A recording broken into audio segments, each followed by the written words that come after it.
Okay, let's go.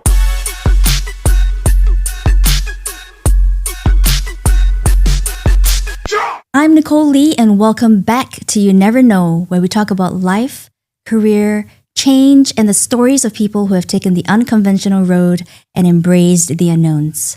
If you liked my content and podcast so far, remember to like, comment, or subscribe wherever you're watching or listening to this to help me create more relevant content for you in the future. It means so much to me. Today's guest may appear at first glance as someone who has taken a more traditional path. She has a master's in linguistics and held a steady job as a teacher at one of Singapore's top girls' schools. But take a closer look and she's someone who has taken bold steps to make big changes. She's now the CEO of DP Healthverse Holdings, an award-winning multi-dental clinic and healthcare group that she co-founded without being a dentist herself. From learning everything on the go to building a business with her husband and rethinking about healthcare and education, she's now rewriting the script in terms of what it means to lead, to parent, and to grow. I'm super excited to be having this conversation today. It is my absolute pleasure to welcome Louisa Lee to You Never Know. Welcome to the show, Louisa. Thank you. Thank you for having me, Nicole. It's my first time meeting you in person, and I remember when I met you virtually the last time. It was a nice surprise to know that we are actually from the same secondary school. Yes. I think it's always nice and very cool to see someone from your old school and to see how much you've grown and achieved over the years. So really happy for you. Thank you. Yeah. Thank you. So we have so much to cover today. I'm really excited to talk about this. You have a master's in linguistics and then you became a teacher. First of all, I'm really curious. It's pretty cool to have a master's in linguistics. What does it actually mean? So I often get that question, like, Okay. what do you do in linguistics? Yeah. And my short answer would be, it covers the art and science of language.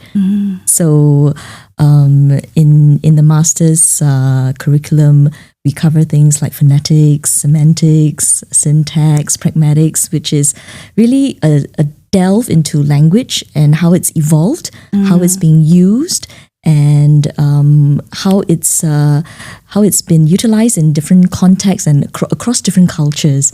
So I'm biliterate. Okay. So apart from English, I also speak and think in Mandarin. Wow. In learning English, English is a very left brain kind of a language, because it's sequential, it's a piecing together of sounds, and Mandarin is a pictorial language. So you have to actually look at the word and memorize it as a whole. And so that's a very right brain language. So I believe that being bilingual, we actually we have the benefit of growing up to have activated both sides of our brains. You know, I never thought about it that way. And clearly I'm not as biliterate as you.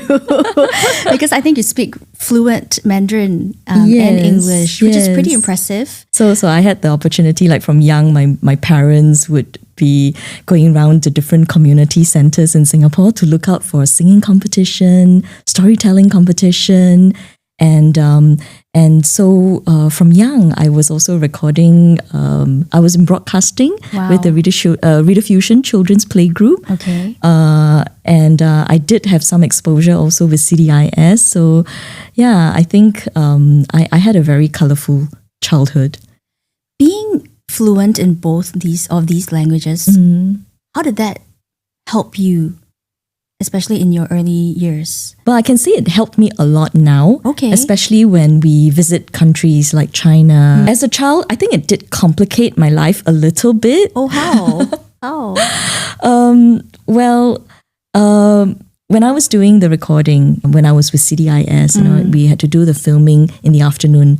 So I was in primary school, and it was at a time when, if you started in the afternoon session in one year, then you're in the morning session the other year. Yes. But I actually was taken out of my usual class and I was put in a morning session in my primary 5 year. Okay. So it was at a moment when I was 11, I was still developing and looking for my own confidence level, and then being thrown into a different class was a little disruptive for me, Right, because you have to rebuild friendships from the start, and I did face some scrutiny, like, why was I given the privilege of being in a different class. yeah. You were thrown in a different class because you were good in Chinese. Because I was recruited to be doing filming for CDIS when I was a child. So there was this series called 小可爱.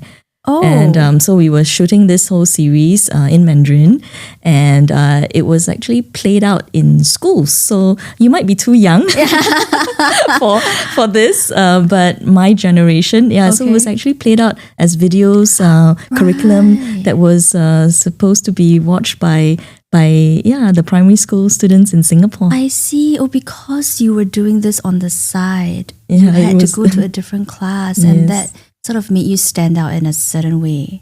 Right? So I'm curious, after you did a master's in linguistics, why did you decide to go into teaching? So I think I was attracted to teaching because of the fact that I love learning. Okay. Have you heard of the saying, like, if you really want to make sure that you have learned something, go teach it? Yes. But all along, I mean, when I was young, if you were to ask me, right, what do you want to be when you grow up, Louisa? I didn't have an answer. I actually didn't know for sure what I wanted to be. But deep down inside, I told myself I can be anything I want to be, because I'm such a super learner, because I'm so hungry for learning. So you just throw me anything, I will learn. Wow. Yeah. But so when I came back from my master's in UCL from London, it was actually the start of an economic downturn. Yeah. At that time, I was actually attracted to broadcasting. Okay. Yeah. So around that time, I think CNA just started. Okay. And I actually applied and interviewed for it. And they were like, I'm sorry, but you have no experience. We want very experienced broadcasters. However, because you are bilingual, maybe you can choose and try out for the Mandarin news department. Okay. So I went along. In a way, I was like overqualified on paper, but under experienced. So I was actually in a very awkward state. So unfortunately, that ended my broadcasting career. Yeah, your dreams. And then a friend was getting married in Australia, and I didn't have the heart to ask my parents for more money, right, to go. So in the end, an opportunity came up to do relief teaching, and I remember it was at VJC. Oh, okay, that's where I was from. Yes, I was replacing. I don't know if Colin Cheong was a GP teacher then. Yeah, and I was replacing him, and just for like 2 weeks was just enough. Because actually being a teacher with a master's degree was really good. You had the highest tier of the pay. And I must say, I totally enjoyed that 2-week stint. Right. It was like the notes were already prepared, and I went in and I delivered the lessons. And, I was just maybe a few years older than the students. So we really gelled and clicked really well. Yeah. And that got me in love with teaching. Wow. And that was when I decided that, I think I'm going to pursue teaching as a career. Yeah, I love that, because, the title of this podcast is You Never Know. You really never know why that broadcast gig was rejected, or rejected you. And then it led you to teaching as well. You're right. To discover it. Because to be very honest, not many people think of teaching as the first thing that they might want to do. You're right. So when you were in teaching, you're teaching a secondary school, right? Yes, my last school was secondary school. Yeah. And I was teaching English language, literature, philosophy for children. Okay. Yeah. It's a top girls school. And I know that, being a teacher is not easy. And I've never been a teacher myself, but I've taught tuition when I was really young. And it's not easy. It's a lot of commitment. And Asian Singaporean parents are pretty demanding as well. What do you learn from being a teacher, and what do you love most? I love teaching the most, right? I love the interaction with the students the most. Yeah. I love the teaching part, but the reality for a teacher in our schools, right, is that teaching perhaps only took up 30%. of the time. There are a lot of administrative duties. There are a lot of other hats that you have to play. Yeah. You end up being a events coordinator too during the major school events, sometimes as counselor, and also I realized that it's actually a very demanding work. And being a language teacher, the marking, It's it's not wrong or right, it's subjective actually, right? Yeah, but the tons of marking that you have to do, that was really stressful sometimes, and I think what did I like most about teaching was the interaction, but I think what I wished that education can be changed is the fact that I think we live now in an era where I do question, does our current education system prepare our future, our kids for the future? And the reality is probably no, and it's not just where we live, but in many other societies as well. Yes. Where they're not preparing kids for life. And so I would really hope that, we'd start to shift less and less focus on the academic and on how well we are preparing them for an exam or a test, and yet shift more on these other skills that are going to be so much more important, and the instilling of values, right? Like integrity, like hard work, or bouncing back, being resilient, yes. Because I've one of my favorite podcasts is this one called Famous Failures, where the host would actually, Ozan Varol will actually ask his famous guests about which were their major failures, because that's where you learn the most, right? And the key that I learned from all these was that actually it's not how hard you fall, but how quickly you pick yourself up. And I wonder, are we preparing our kids for this future? Well, I can talk about this as well with you forever, because it's such an important topic. It is. And we can talk later as well about how this also affects how you bring up your children a bit later. But I 100% agree, fully resonate with it. And also the other thought that I had was sometimes I don't realize how much teachers have to do apart from just teaching, because you don't see the behind the scenes. And actually you have to wear many different hats and have many different skills, which not many people have, because you don't just have to teach, right? The other skills that you need to have, you might not have possessed it at that time, and it's quite demanding. And it's probably getting even more demanding now as, standards, academic standards get higher. And, parents expect more from teachers as well. So we can talk more about that later. But, it's amazing, I think, for someone who was a teacher to then venture into entrepreneurship, because it is, I'm not sure if the word is rare, but I think it's pretty amazing. How did that happen? So I had my eldest child in 2005. Okay. And I took a sabbatical of 1 year from teaching. And at that same time, an opportunity came. So I have to backtrack a little, because you were mentioning earlier about, just serendipity, right? How the universe has its plans. But when it happened at that time, you have no idea, right? But only on looking back, it's like, I know why that happened, right? Exactly. So I have to go back to my JC days, all right? When I first entered JC, I recall that I wanted badly to be in the humanities scheme, because my heart was already in the arts and all, but I remember my mother advising me, like, no, if you can get into the triple science, that offers you the most option. And I guess maybe secretly every parent of my generation wants the daughter to be a doctor of some sort, right? I did triple science too. Yeah. So in the end, being the eldest daughter and being the obedient one, I get it, right? The one who didn't want to disappoint the parents. I get it. I opted, and I ended up in a triple science class.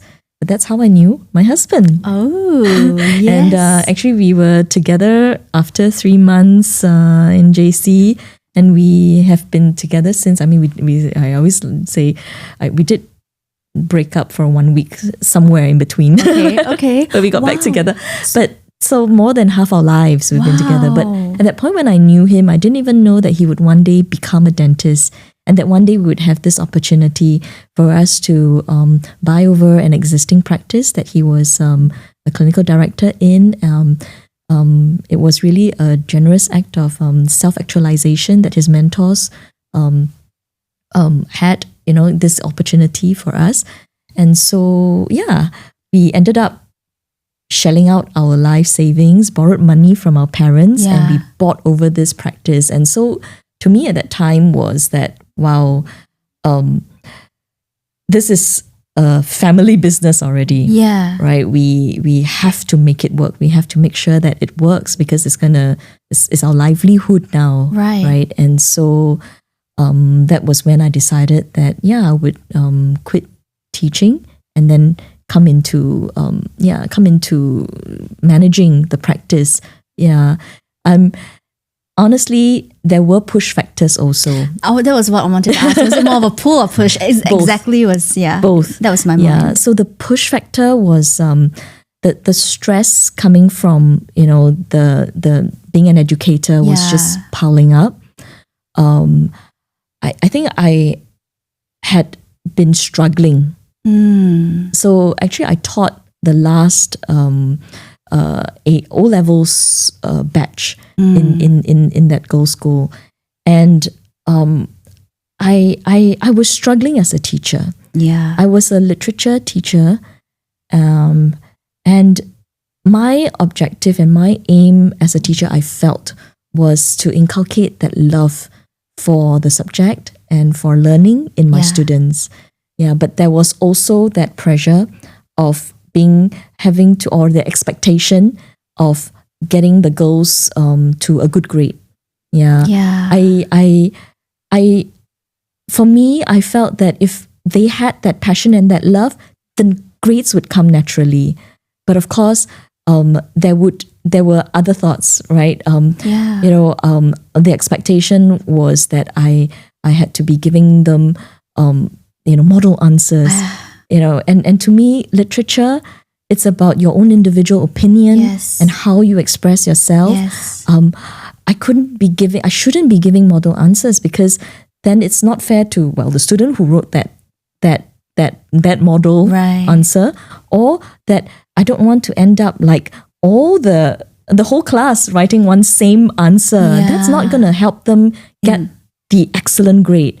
So there was all these struggle internally, and my questioning, right, as my purpose as a teacher also. And so that was the push factor. But of course, the pull factor was that this is something that we really now depend on for a livelihood, and we were just starting out our young family. But like I said, I'm thankful for teaching, for having groomed me with skills that was so multifaceted.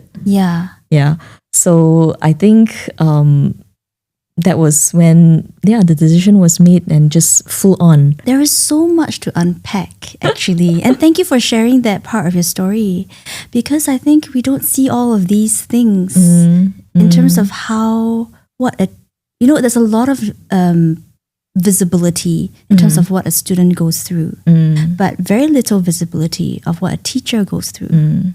And I love what you said, and I can almost feel the struggle that you probably went through, because when you're so passionate about the subject, and not even just about literature, about anything that you learn, it's actually an art and a drive and a passion from within to actually experience the subject itself or the topic, right? And to have to force students into a square hole, it's painful, and it's very stressful for them too. To have their lives marked by exam milestones, right? The PSLE, the O levels, the A levels, and yet I really truly ask, have we caught up with times? Because honestly, how do they learn now? It's actually through videos, and they can learn. So I look at my 15-year-old. He's passionate about soccer and he knows everything about soccer, but he got it all from YouTube and all these these different media. Yes. But he's such an expert on this subject matter, and so I question the relevance of coming up with a curriculum and just making them just be prepared for a test, an exam, and then I honestly think we can let that go now. We are already in that era where it doesn't matter really that certificate even, because that's not going to determine and that's not going to guarantee you a job even in the future. 100%. And let's talk about your journey of this entire entrepreneurship and business that you started, because you are not even a dentist yourself. And yet you ran this business with your husband to build a business from one chair to, I think, 3 clinics now, and then a healthcare ecosystem. And we talked about wellness and that kind of thing. I think it's so cool.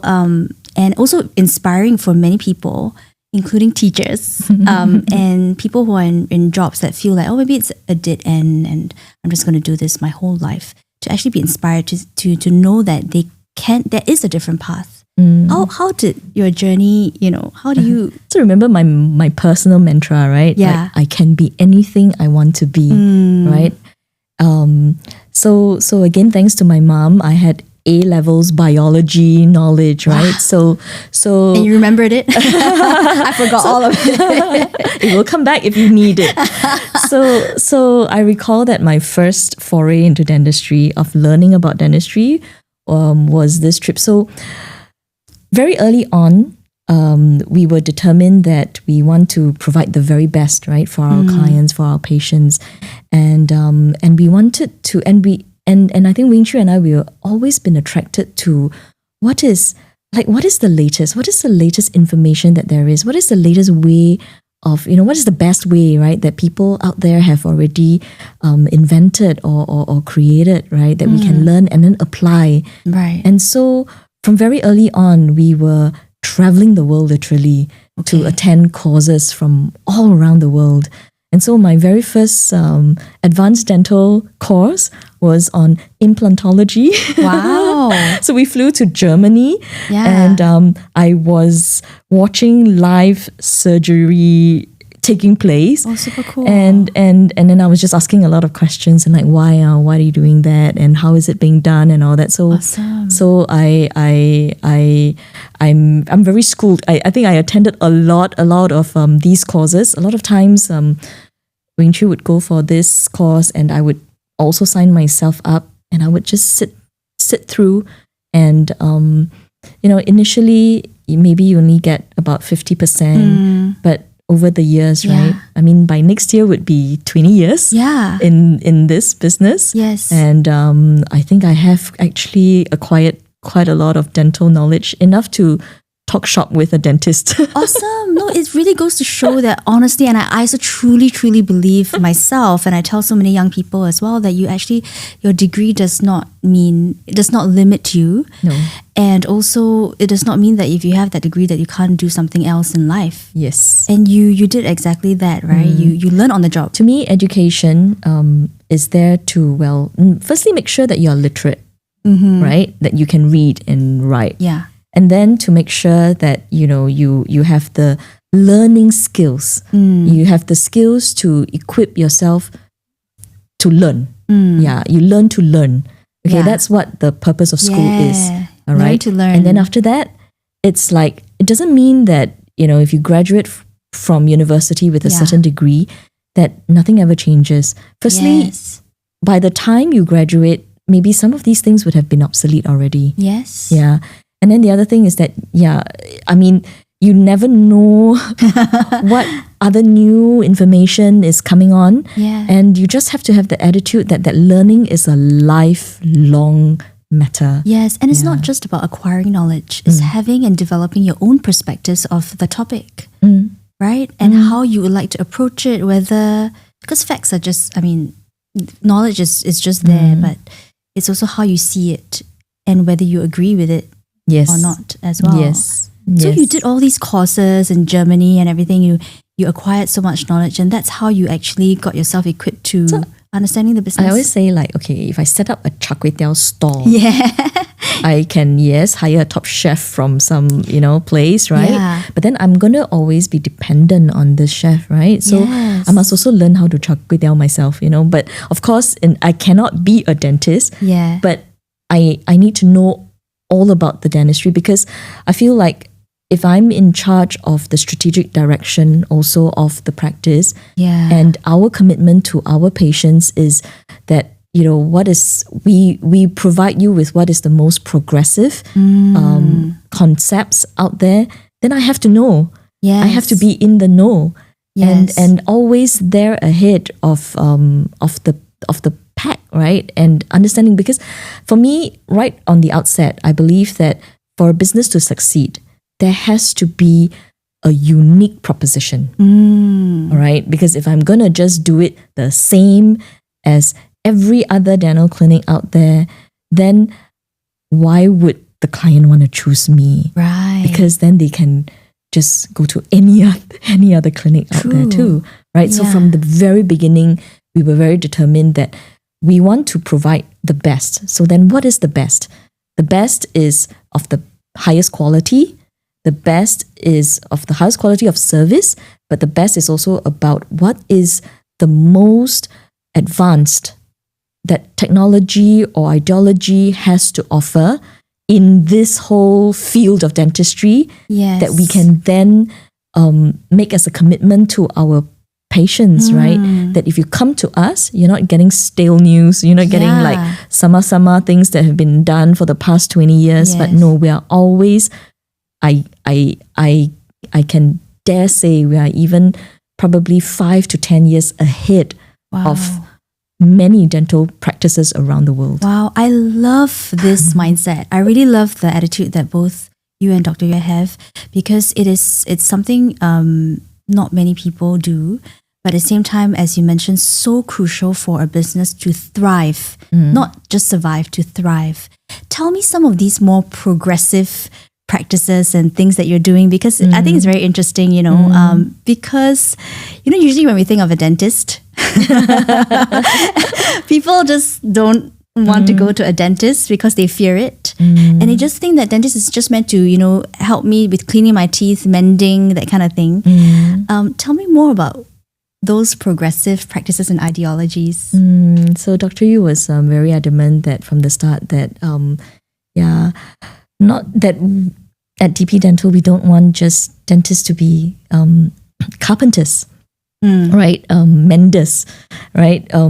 Do we want to wait till the wheels are worn down and then just to be tire changers? Yeah. So he's a person who is very remarkable in a sense that he asks the why question 5 levels deep, right? Like earlier on you said, right, you don't just take everything that you learn at face value, right? Yes. So he questions every single thing that he's being taught. And at one point he came to ask, why are teeth worn down constantly? And so very early on, one of the first things that we discovered was the fact that, and actually it was also to help with his own problem, because he had the issue. Okay. A lot of times I think practitioners discover things because they suffer from the same thing. So he had worn down teeth. So he Okay. was grinding his teeth at night very loudly, and he had worn down teeth, and then it had reciprocal effects, like, the hip was hurting when he was walking. Oh. Yeah, because it's a whole kinetic chain, and your teeth actually come together in a bite position, right? That then if this bite position is off, it actually affects the whole chain in the body. Oh, I had no idea. Everything else goes off. So that was one of this. So understanding and learning about neuromuscular dentistry, flying to Vegas to learn from our master Clayton Chan about this, was one of the very first things that really shifted our mind. Wow. And also the discovery that in traditional dentistry, students are taught a lot about the teeth, a lot about the gums, but then it stops there. Yeah. However, we are a whole systemic entity, right? Our jaws are not floating in space. You know, it's actually with muscles attached. So learning about the muscles that attach it, and then what happens to these muscles when you are clenching and you're grinding, right? And how then that gives you referred pain, you know, for headaches, migraines, right? So that was really the first eye opener for us. Yeah. Early on, we were also very keen on adopting technology. So we were very early Apple users, and then at the same time, we would adopt. We learned about lasers and what it could do in dentistry. Oh, okay. But we also realized that even though it's been around for more than 60 years, but the adoption is always very, very slow. Yeah. But it was also because of the understanding of lasers and the understanding of what red light can do, you know, in biomodulation that then led us eventually to also set up our wellness clinic and have a whole body light pod there where we are now looking at mitochondria energy activation. So what does the red light do? So red light of a certain spectrum. So a certain wavelength. A certain wavelength used in laser dentistry. All right, but these needs professionals to be able to administer. Right. All right, and you need the goggles to protect your eyes from it and all. But in dentistry, there are these wavelengths that would actually help with gum disinfection. It can help with gum contouring. It can help with soft tissue, hard tissue. It can help with tongue tie releases, which is what we do in our practice. So that's the dental type of lasers. All right. And then if you shift down to a spectrum of 660, 850 nanometer, that's the red light and near infrared zone. Right. This can be administered with LEDs. It's actually found in the sun's ray. And what it does is that it works on your mitochondria. So all our cells have got mitochondria in them, and they are like our energy powerhouse, right? Your battery pack, your mini battery packs. And we are, so my husband loves to say, like, we are like actually plants with emotions. You know, we also need to absorb light to live. And what the light does when it comes into the mitochondria is that, remember your Krebs cycle from your biology. So in this whole process called the Krebs cycle, the light comes in, displaces nitric oxide, and allows oxygen to bind and creates ATP, adenosine triphosphate. And so if you've got pain and any kind of injury, it will go and for faster healing. So athletes love to use like the Novathor for faster recovery, and so they can train harder again. So you literally harness the power of light to create that energy for yourself. And then you power up. So the difference between sort of having this focused infrared red light therapy versus like going out into the sun would be a more targeted, concentrated. Yes. So you can have it at any moment you want it, right? But I would just say that as a very good habit, if you are able to do that, go and harness the energy from the sun. All right. I love that. At dawn and at dusk. Because then that's when I guess lesser of the UV, more gentle, not as strong, right? And best go harness it on the beach, right? Take off your shoes, walk on the wet silica, on the wet part of the sand, and you're also grounding and discharging at the same time. I'm going to try and do that because as a habit. If you stay near the East Coast. I do stay near East Coast. Wonderful. And I take walks in the morning, but I haven't sort of taken off my shoes and gone out to the wet sand. Wet sand beach. I'll but try then that. Harness also then the power of the early morning sun rays. To be intentional that these forces of nature can actually help you heal. And you're charging yourself up. So if you're not in pain, then imagine that you're just generating extra ATP, extra energy for yourself.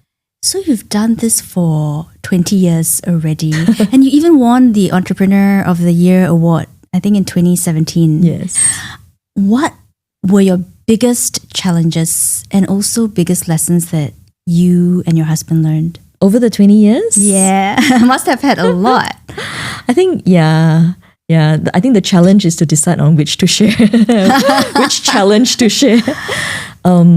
So earlier on, you mentioned, all along our growth had been pretty organic. But last year, we actually closed down one clinic. Okay. Yeah, so at one point we grew to 3 clinics. Okay. And then we actually consolidated. Okay. Yeah, and so now we have 2 clinics. Okay. But honestly, the good news is that actually with 2 clinics, I am generating the same level of revenue as when I had 3. Interesting. Yeah, so I think what I learned there sometimes was that we have this idea that to grow a business means to, well, set up a system and then multiply, many, and then that the revenue and that the profit would also multiply accordingly. But I think we are now living in a world where that might not be true. Yeah, just as solopreneurs can become a multi-million-dollar business, right? It doesn't mean more means better. Yeah. So I really now am exploring that whole concept of how we can be really small giants, right? That actually you can be small, but if you are doing things in a very unique way, in fact, especially because we are doing things in a very unique way, the cost to deliver this service is very high. And so I really actually can't afford to actually be multiplying it by a lot. And also, the fear is also that how do I ensure that the quality is always there? So instead, it was really a conscious effort that we would consolidate so that we can really continue to maintain that really high standard of service and commitment to our patients. But it has also shown that, it works. Right, because when people talk about a business, you're right, there's a lot of talk always about how big you can get and how fast you can scale. But at the end of the day, it's a choice, right? Because what worked for someone else may not work for you. Yes. Right? So for you, it might be higher margins might be the way to go rather than volume. Well, dentistry, you never have high margins. But I think the future is going to be where we continue to nurture and maintain this relationship with this group of our patients and clients who really understand what we are trying to do, identify with our philosophy of solving problems at the root cause, but using what is most progressive ideologies. And I think that is probably the reason why we created the other entities. So apart from the 2 dental practice, right, we also have our wellness clinic. So for me, I realized that my path is not about growing and having more and more clients, right? But the path is about how do I form deeper and deeper relationship with these clients and grow with them, right? And so because we are in the realm of preventative dentistry now, right? So some of the progressive things that, so just to backtrack a little, so we went into lasers and CAD/CAM dentistry. That was our technology phase. And then my husband discovered the powers of the tongue, by understanding the importance of this organ in the mouth, and did a TEDx talk in 21/7 on it. And so with that, we began our linguodontics era, tongue dentistry era, where we were the pioneers in incorporating myofunctional therapy. And so we are educating our patients that actually you don't have to wait till things are really bad, right? Before you start doing something about it. Yes. That actually we can already start working on looking at the habits, for instance, that young children are having already. Yes. Like, are they mouth breathing? Because that is going to actually impact and is probably one of the reasons how they end up with crooked teeth, because then the jaws are formed too small as they are growing up. Wait, so mouth breathing impacts the teeth? Yes. Tell me about that. Yeah, so it's actually quite a common habit. Research has shown that 3 out of 5 children are mouth breathers. Yeah, adults as well. And adults as well. And And I think what people don't realize is the impact.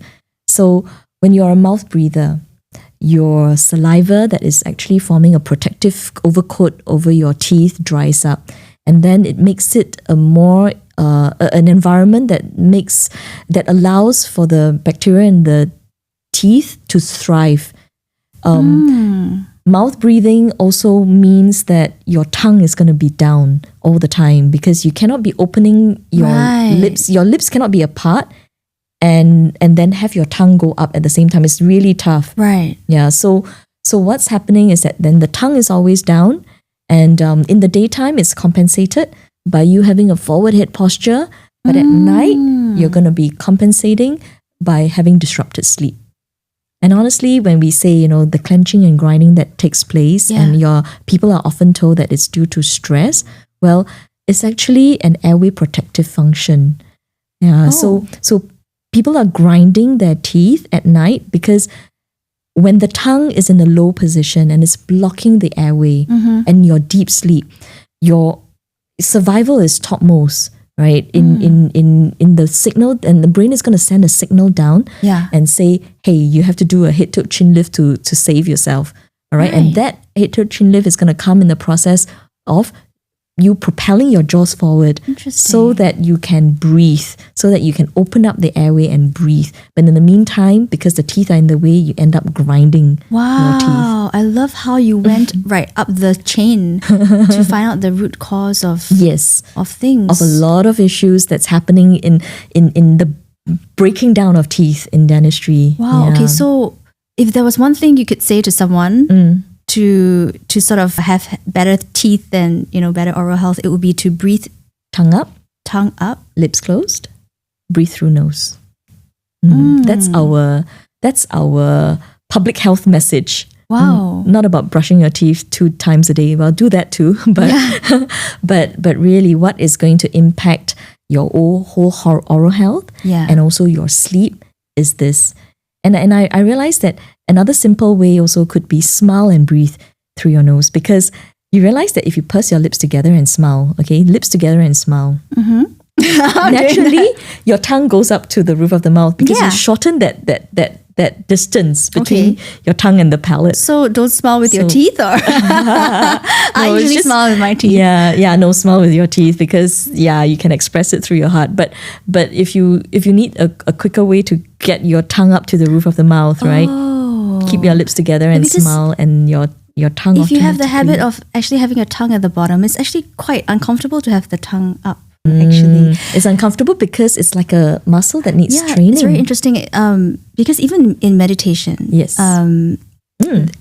actually, someone was telling me to meditate with my tongue on the roof of my. And I found that a bit uncomfortable because it's probably because I haven't been doing that. Yes. So if you find that uncomfortable and not natural, then So we have to look back at babies.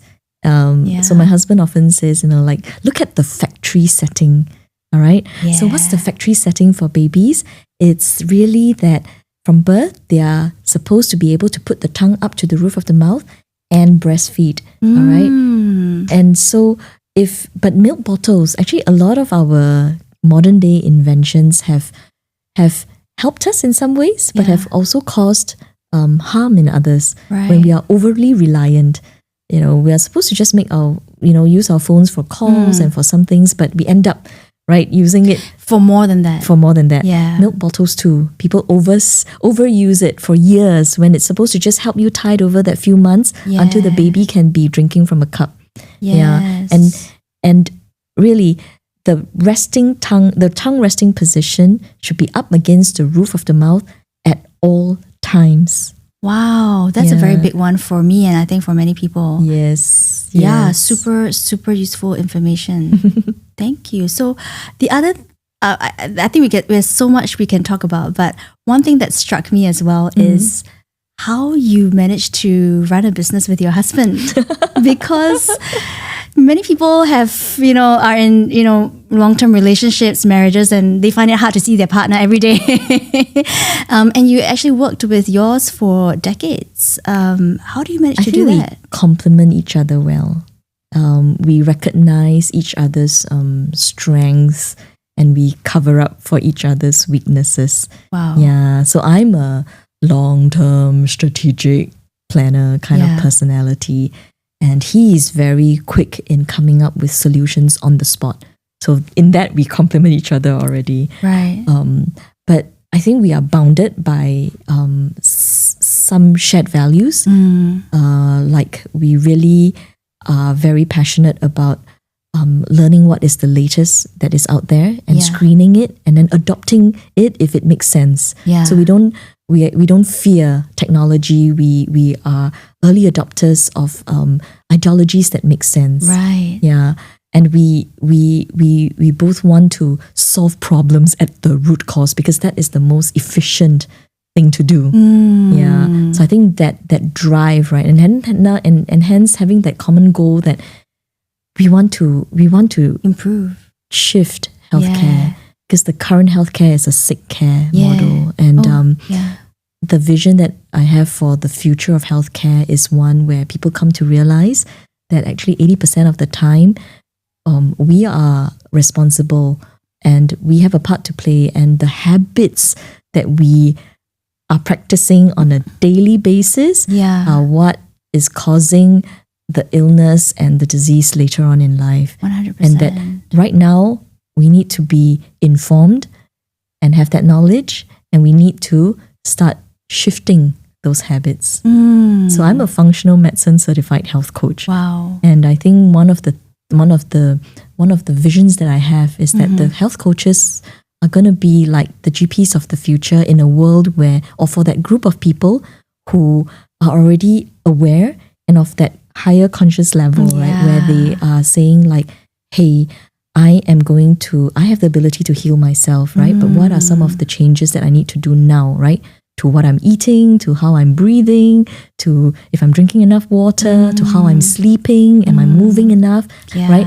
All these are conscious habits that we need to be forming now, right? And that a coach can be your partner in walking that journey together. I 100% resonate with it. And actually, when I spoke to you virtually, I know, Dr. Yu came as well on the call. And I think I could really feel the energy of both of you in terms of striving to be better and striving to want to educate people to take charge of their lives and their health, because you take the power back to you. And that resonates very much with me, even in speaking your truth, communicating authentically, same as health, is not blaming and then relying on, everyone else or the system, but rather bring the responsibility back to you to know that you can make a change yourself through small steps and through knowledge and sharing. So I really resonate with that. And I think integrity is very, very high on both our values list. Yeah. I think a business, as business owners,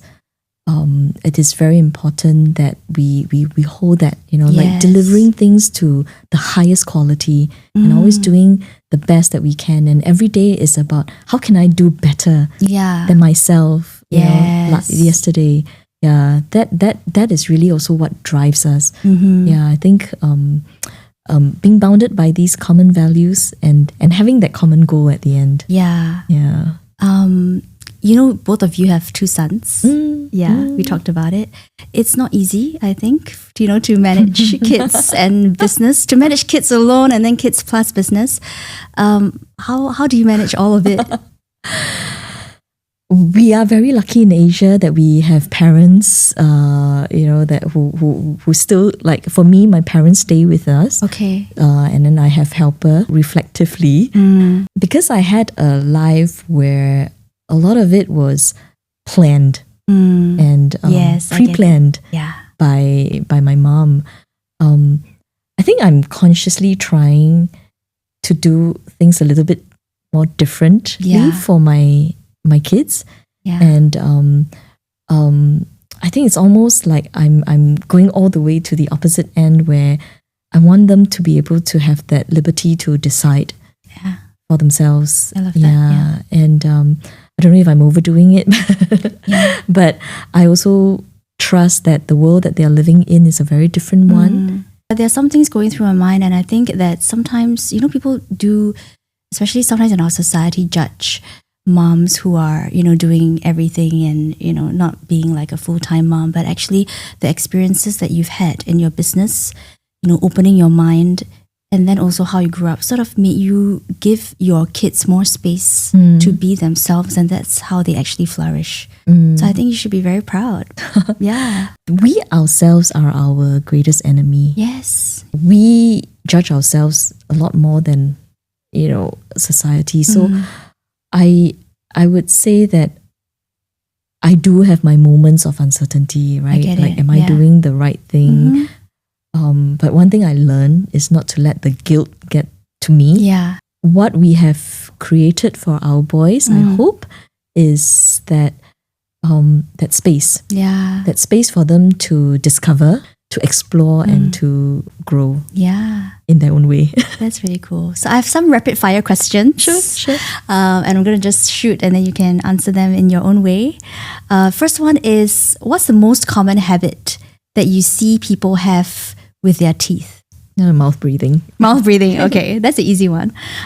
Then what's one thing that anyone can do today to start having better oral health or just health in general? So tongue up, lip closed, breathe through your nose, and you'll have better sleep. Okay. Third one is, if there was one person that you could have dinner with, who would that be and why? Okay, first thing first, I'm trying to start the habit of not eating after 6. Okay. Yeah, so no dinner for me. Okay. Yeah. I would like to go on a silent retreat. Okay. And have a really deep conversation with myself. Okay. I think I owe myself that. I think I know deep down that my strength is in my intuition, my own inner voice. Yes. But I think I've been keeping myself so busy with all these meetings and all these daily, activities. Yes. That I really haven't had the time to really sit down and search even deeper inwards.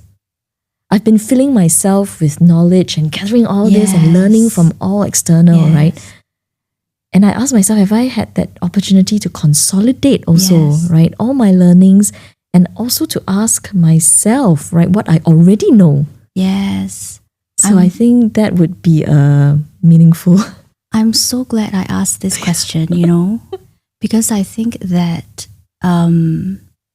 women, a lot of us were raised to have this doer drive, which is a lot of masculine energy. But actually within us is a lot of feminine energy, and feminine is actually to go inward, to feel your intuition and to feel yourself and to be with yourself so that you can start receiving rather than keep giving. And so I'm so glad I asked this question, because I'm gonna be your accountability partner. I'm gonna ask you next time to remind you to have your own silent lunch or silent dinner. I think it's so needed, and to just be with yourself. Yes. Thank you. Thank you. And if there was one lesson that working with your husband taught you, what would that be? Asking the why question 5 levels deep, like never just accepting anything that you're being taught or told, right? But always to question deeper and deeper and deeper. And when you do that, you get nearer and nearer to the truth. I love that. And the last one is, if there was one skill or language that you would love to pick up, what would that be? I'm now into that phase where I would really love to learn more about meditation and hypnosis even. Yes. Because as a coach, I feel like I will need to first walk the talk, Of right? course. And there are habits that I also want to form. A lot of our future health depends on how we are living right now. 100%. Yeah, so these are the skills I think I want to start exploring more and more into. I can help you with that. We can exchange. We can exchange skills and tips as well. Nice. But I'm really glad that you're on this almost next phase of your journey while building a business. This has been such an incredible conversation. I think there's so many things that people can learn from this business and in terms of oral health as well. So thank you so much, Louisa, for being here. Here's to a long and beautiful friendship that we will have. Thank you so much, Louisa. Thank you. Thank you.